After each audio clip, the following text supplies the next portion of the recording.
కరిగిన స్మృతులు, గుండెల్లో ఎన్నో వ్యథలు, విశ్వాసుల జీవితాలు పలుకుతున్న సాక్ష్యాలు.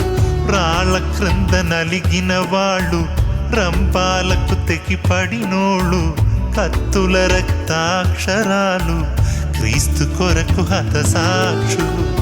పరదేశులు, యాత్రికులు, తండ్రికిష్టులైన తనయులు ఎంత యోగ్యులు.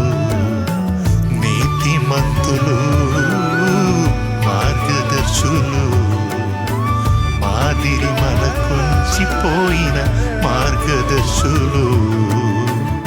కన్నీట కరిగిన స్మృతులు, గుండెల్లో ఎన్నో వ్యధలు, విశ్వాసుల జీవితాలు పలుకుతున్న సాక్ష్యాలు. రాళ్ళ